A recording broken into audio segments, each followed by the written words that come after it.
Olá, seja bem-vindo ao Centro de Treinamento de SQL Server. Meu nome é Diego Nogari, eu sou MVP, MCT, MCTP, MCTS e MCP em SQL Server. Eu trabalho atualmente para a Solid Quality Mentors do Brasil, o maior fornecedor global de soluções de treinamento da plataforma de dados da Microsoft, envolvendo SQL Server relacional, BI, SharePoint e BizTalk. Nesse vídeo eu vou apresentar alguns dos novos data types inseridos no SQL Server 2008. Hoje a gente vai ver o seguinte: o datetime, tá? Algumas dos novos campos aí para armazenamento de datas e tempo que a gente pode utilizar no SQL Server. Spatial Data, falando sobre dados geométricos e dados geográficos. Hierarchy ID, para falar sobre dados que, como o próprio nome diz, são informações relacionadas a uma hierarquia. E Sparse Columns, certo? Então, a primeira coisa que eu queria mostrar para vocês era esse gráfico, que ele mostra a diferença de quantidade de armazenamento que tem cada registro em bytes, utilizando o data type antigo e os novos data types específicos. Então, por exemplo, o date, se você utilizar o antigo, ele vai ser armazenado 8 bytes para cada um dos registros que foram inseridos com esse data type, que é aqueles 4 cilindros lá de trás, tá? Se você utilizar o novo data type, que no caso é só date, ele armazena 3 bytes. Então aí você tem já um ganho de 5 bytes de informação, caso você utilize o novo data type do tipo date num campo da sua tabela, que você não precisa armazenar necessariamente o tempo. Aí quando a gente não precisa armazenar o tempo, a gente geralmente coloca lá 0000 para tudo. Só que esse 00000 que a gente coloca, ele ocupa espaço. Então o ideal é que você utilize já o data type correto para poder ganhar espaço de armazenamento e com isso diminuir a quantidade de páginas do SQL Server que são lidas e com isso ganhar performance. É fato. Ok? Um outro campo que você pode também utilizar é o campo time, que se você utilizar o registro novo, ele vai armazenar 5 bytes. Se você continuar utilizando o antigo para isso, você vai utilizar 8 bytes.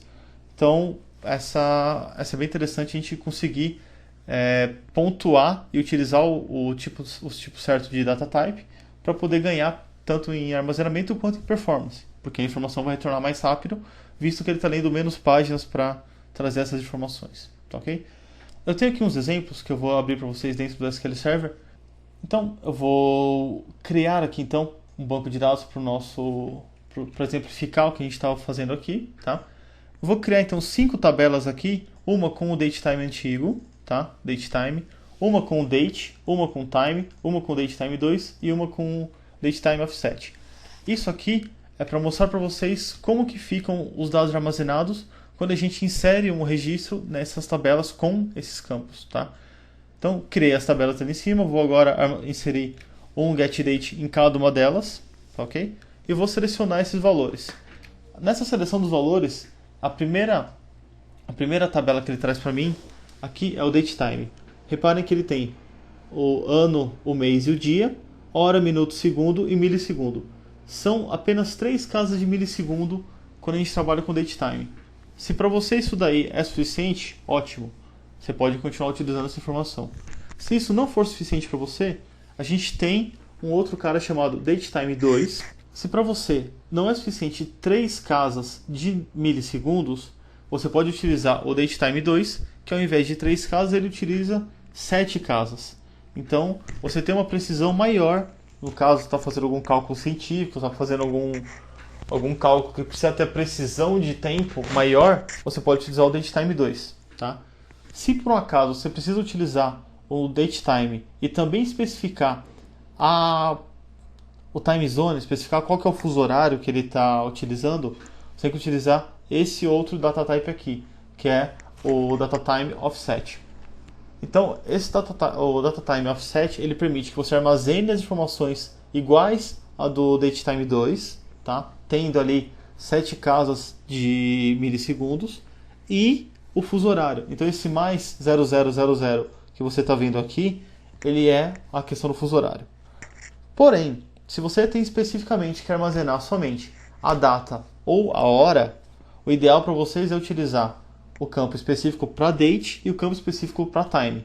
Então, nesse caso aqui, o campo data, que eu armazenei aqui, ele vai armazenar somente a data. Eu não preciso do campo de horas. Ele vai armazenar para mim somente a data. No caso, eu estou fazendo aqui um cadastro de clientes e eu preciso saber quando que o cara se cadastrou. Eu não preciso saber que hora que foi isso daí. Eu preciso saber simplesmente quando que foi. Qual que foi o dia, certo?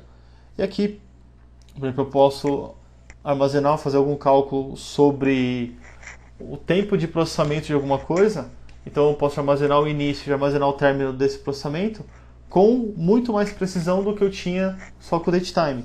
Utilizando o data type time, ele permite que eu utilize 7 casas de milissegundo. Isso é muito mais do que o normal, tá? Se você quiser ver quanto tem de informação armazenado em cada um desses campos aqui, com essa instrução que eu tenho de SP Space Used, ele mostra a quantidade de bytes utilizados e quantidade de bytes reservados. Esses bytes reservados é o que ele já permite a gente já armazenar, já está reservado, só que já está utilizando esses bytes dentro do SQL. Então, aqui a gente está falando de armazenamento de 16 KB, porque são duas páginas, cada página do SQL tem 8 KB. Mas como eu tenho somente um registro aqui, ele vai mostrar para a gente igual. Porém, eu vou zerar todas essas tabelas, eu vou fazer a mesma coisa aqui, inserir um registro em cada um dos campos antigos, uma no datetime, uma no novo date e uma no time. Só que em vez disso, de inserir somente uma informação, eu vou inserir 300 mil informações. Então vamos executar. Depois de 10 minutos executando, aqui eu tenho agora todas as minhas 300 mil registros executados em cada uma daquelas tabelas. Reparem que agora o datetime ele armazenou as 300 mil linhas e armazenou de espaço reservado aqui 5.320 KB.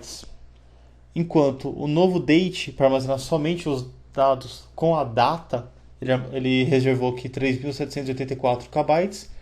E o time, ele reservou 4.424.